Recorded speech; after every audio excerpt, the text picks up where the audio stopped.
Hello and welcome. Today is Thursday, November the 8th, 2018. I almost said 2017. Anyhow, I guess time flies by so fast. When the year 2000 was rolling around, everybody was saying that the world is going to come to an end. And to be honest with you, I myself was, not as knowledgeable about prophecy and other things as I am at the moment. And I certainly had my concerns that in the decade of the 2000s, the first decade would be very catastrophic, and by 2010, probably some, the world as we know it would probably not exist. Anyhow, that's a good lesson to learn in life, and there is a programming that's involved with that, because especially when it comes to Bible prophecy, people have been talking so long. When I came to believe in Christ Jesus back in 1984, I read a lot of prophecy books by authors such as Hall, Lindsay, and a lot of other ones whose names I don't even remember any longer. I used to faithfully watch, televangelists on Sundays and such things. And one of the common themes they had was that the rapture is coming. People are gonna be, the world is gonna end, could end any day.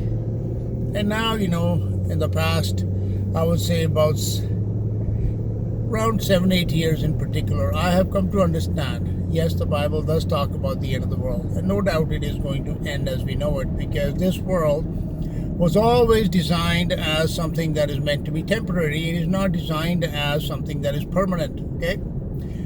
This is just a transition into that which is eternal, which is, of course, going to be the New Jerusalem, the new heaven, and the new earth, and then the new heavens, which will follow.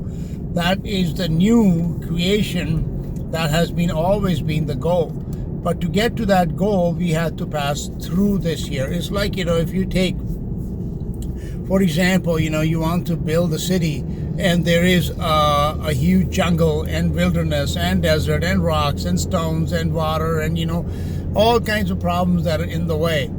First thing that is really required is that all that debris and everything else, the forest will have to be cleared away, land will have to be, leveled, etc., before you can get along with that task. That is how it is with the creation of God, okay? He has all this, what we perceive to be ruin and destruction and, corrupt and something that deteriorates and degenerates, all that had to come first. But out of that, what is going to arise is going to be that which is permanent, that is eternal, and that is going to be far more beautiful and spectacular, without any corruption in it, without any degeneration, without any deterioration. Things are not going to wear out. That'll include our bodies as well. That is the promise of eternity, okay?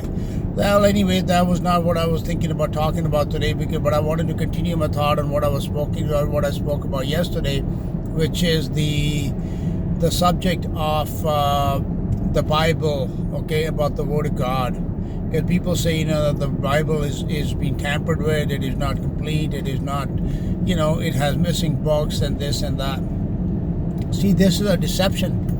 This is a great deception, because if we cannot be sure that we have something that is called the Word of God, meaning that we have a document that originated with God and a document that He wants us to have. If we are not sure what that is, how are we supposed to know and understand God? When Satan was tempting Jesus in the wilderness, after his 40-day fast, Jesus said to Satan, "It is written, it is written, it is written." Writing is very, very important. Writing is a gift from God. Okay, language is our most greatest gift from God. Okay, because it is through language that we become who we are and that we can understand our God. Therefore, this gift of both spoken language and written language. Written language serves a very good purpose, because it takes collective knowledge and it puts it in one place so that succeeding generations can then not have to reinvent the wheel. It is like the knowledge of the automobile, for example. Can you imagine if the person that first designed and made it had just had to pass that knowledge on through verbally? Of course, it would create a whole mess. But having writing, having paper, having ink, having where designs can be and formulas and everything can be written down, it makes it so much easier for those that follow to do the same thing that was originally intended by the maker. Okay, and that is what the purpose of writing is. That writing is something which is very essential in our growth, spiritually, mentally, as people, as persons, whether it's for good or for evil. Writing plays a great role in our development. And this, my friends, is a great gift from God, that He has given us the gift of language, both verbal and written, and therefore we are able to understand Him, which I can share my understanding with you because I have a written word that I have studied, and I can now share it along with you. And especially now we have better technologies to do that, and that's exactly what I'm doing. As I'm driving on my way to work, I still am able to share my knowledge and my understanding with you as we drive. But that understanding and knowledge has come primarily from the written word. So the written word is not, God told Moses to tell the children of Israel that they should write the words down. They should write it on their doorposts. They should write it on their walls. They should even have it written and carry it on their bodies, okay? Because written word it is that brings to memory that our memory cannot store. Our memory, if it was a perfect storage device, then it would not be a problem, but our memory isn't. We have a corruption in it, therefore we forget things. But when you have a written word that you can refer to, then that which was spoken to us, it is never lost. Okay, so therefore we have to be sure that the Word of God exists in our world.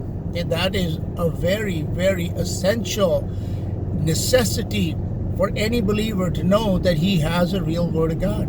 But if this is Satan's attack on the Word of God, on the document that God calls His Word, by telling us, oh, the books have been taken out of the Bible. Oh, this book should be in it. This book was taken out. This Bible is not complete. This version is not accurate.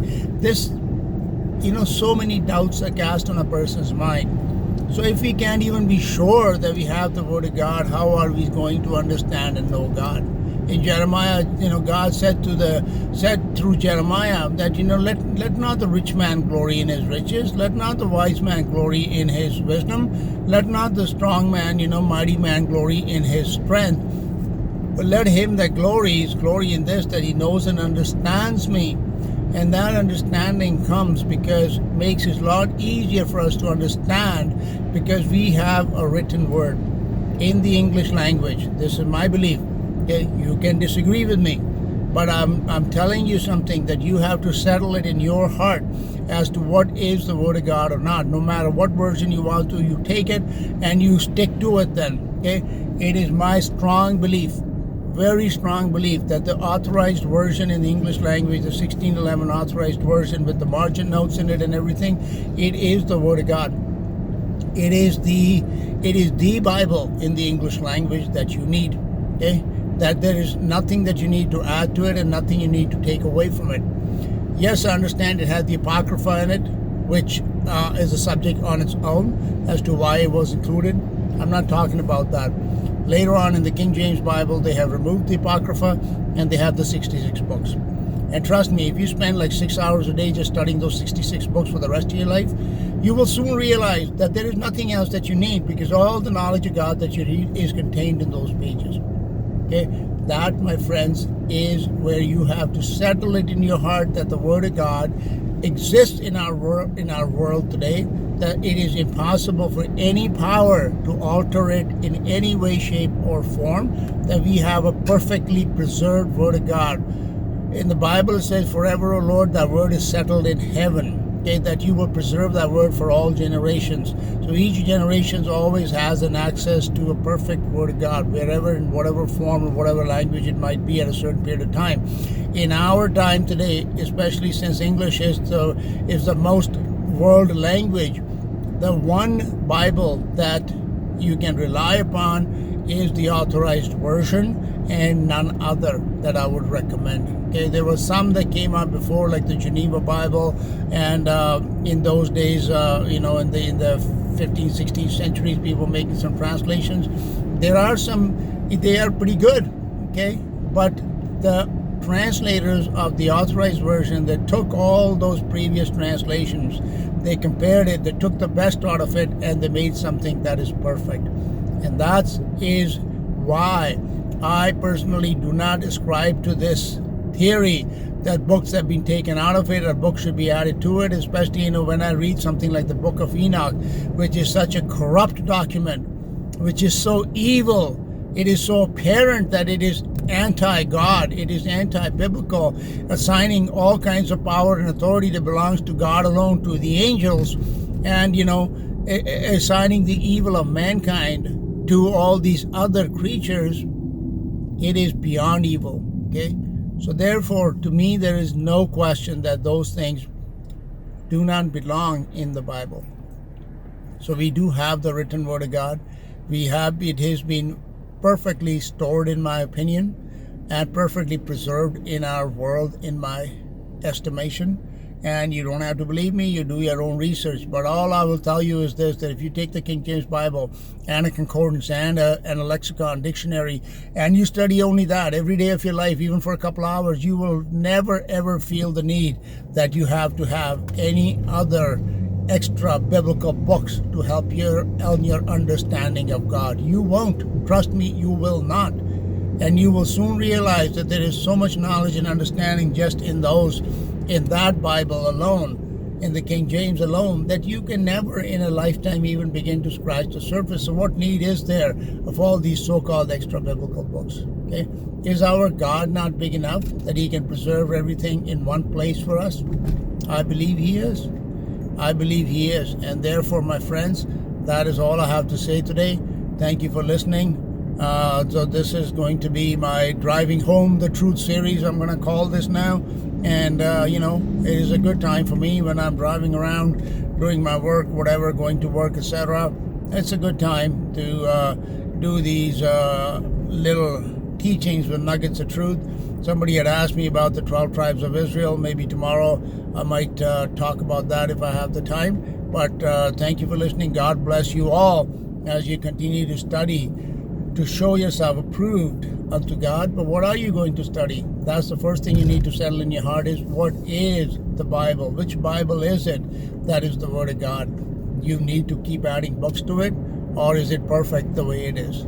That's the question you need to settle in your heart. Thank you. This is Paul Sandhu.